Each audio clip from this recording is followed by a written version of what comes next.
Travelogues with Bob and Dogs. Travelogues with Bob and Dogs. Travelogues with Bob and Dogs. Hey boys and girls, welcome to another exciting episode of Travelogues with Bob and Dogs without so much dogs or travel. I skipped the trip this year because so much went wrong, it's worthy of a whole different episode. If I have time later on, I'll tell you. But instead what happened is I'm home. And so I'm going to redo my kitchen. People have reached out and said, Bob, why are you redoing your kitchen all of a sudden? There's nothing all of a sudden about it. A brief history. I bought this house in 2008. It came with contractor cabinets, fake oak, no handles. They looked terrible. So we cleaned them up and lived with them for 6 or 7 years. Got really sick of the whole thing. Well, what I really got sick of was the white countertop. We'll go into that in a little bit. But I decided to paint the cabinets and add hardware. And they looked okay for a couple of years. Now let's move on. Does that look level to you? It doesn't look level to me. It's off by a good 1/4 of an inch over 2 feet. I think part of the reason for that is this. In between the stove and the cabinet is this gap. I'm going to say that's a 1/2 to 3/4 of an inch, depending on, 3/4 of an inch anyway, depending on where you measure it. I should just move the stove closer to the counter. Oh, but wait. Right down at the bottom there, they're touching. They're touching. What could be the issue? The issue is this. This cabinet is listing to the right at probably 5 degrees. But that's not the straw that broke the camel's back. When I had to replace the dishwasher, the countertops are only 35.5 inches above the floor. So I had to cut a notch in order to be able to get the dishwasher in. Then we have these cabinet doors.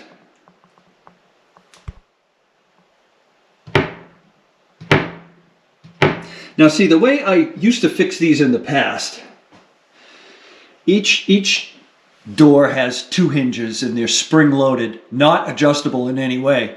So I used to find one cabinet where 2 hinges worked and one cabinet where no hinges worked, and I would swap one between the two. But I'm simply not doing that anymore. But that's not the straw that broke the camel's back.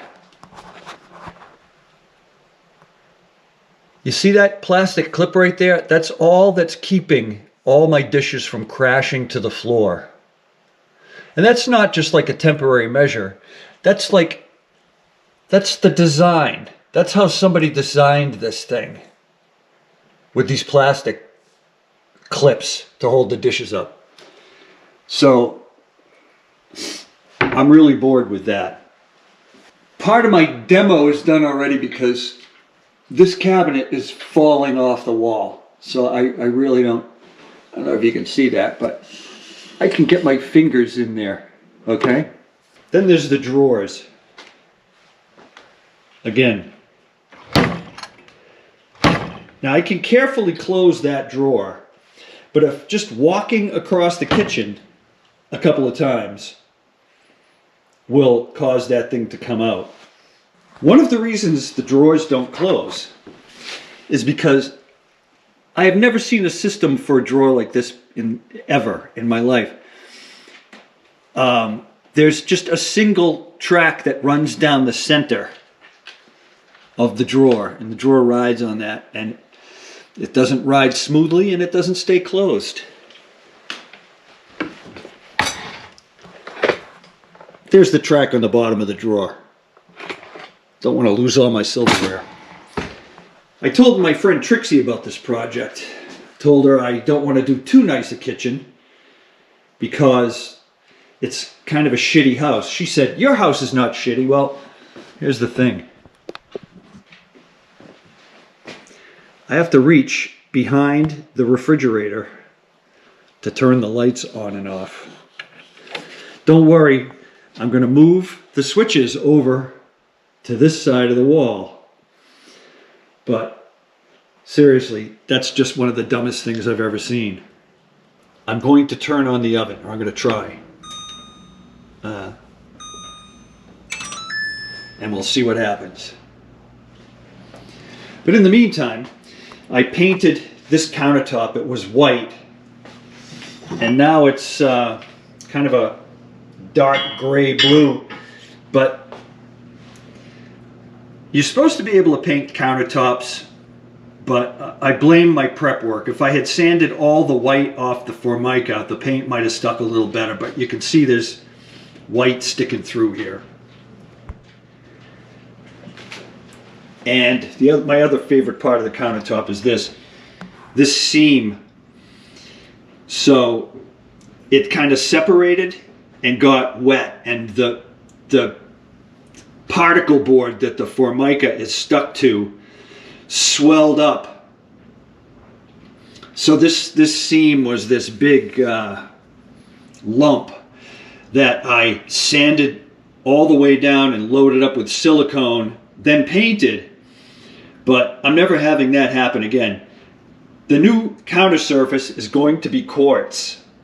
Also, while we're talking about the counter, there's a gap on this wall that runs, my whole finger fits in there. That's it's at least a ½ inch, and it runs the length of this whole counter all the way to the corner where it touches. It touches in the corner. Nothing in this house, Trixie, is straight or flat or square or plumb or level. And finally, the straw that broke the camel's back was this. Have you ever seen a kitchen where the sink doesn't center on the window? Well, now you have. But that's not the straw that broke the camel's back. I opened my silverware drawer.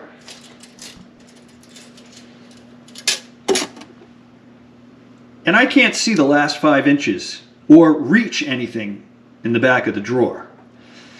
I don't know if you've had any experience with that. I have not. That's the stupidest drawer I have ever seen. We're waiting now for the stove, the oven to heat up. It has not budged. Let's go on to why we're going to replace this stove.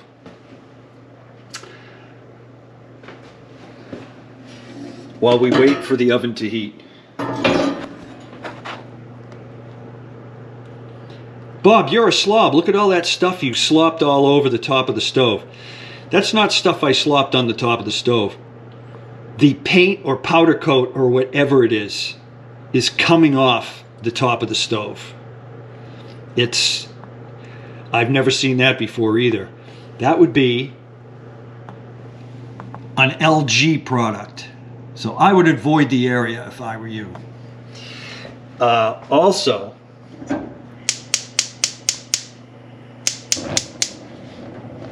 I don't know if you can see this. The flame on the left side is it's almost not coming out of the right side.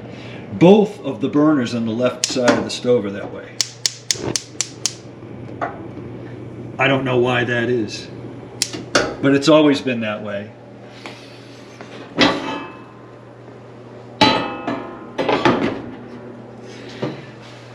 Then there's the oven. It's supposed to be a self-cleaning oven. I've had it for 8 years. It has never cleaned itself. But that's not my big complaint. It's supposed to have 3 racks in it. There are only 2, and I'll tell you why. You can put a rack in the top of the oven and at the bottom of the oven, but the oven box has distorted to the point where it's bowed out, so it won't support a rack in the middle. How many items is that so far? I'm not sure. Okay, now we're going to wait for the oven. Shit, it's working. Oh well. Let me explain. Half the time, the oven does not work when I turn it on. I get an F9 error code, and I am told on the interwebs that if I replace the oven relay board, that probably will take care of the problem. Here's the thing. The oven relay board is $150, and I'm not 100% sure that's going to solve the problem. That sounds like a waste of money to me. I could get somebody out here to fix the oven, but again, why would I do that when I could be spending the money on a real stove, which I'm going to do. I'm going to get a real stove. That's all I have time for right now. I'll be asking you to help me pick some materials. I think next on the list is handles for the doors and drawers. But I still need to pick out a sink. And also, I need to decide if I'm going to keep my garbage disposal or not. I'm not sure if I'm going to do that or not. Let me know what you think. And join us next time on Travelogues with Bob and Dogs.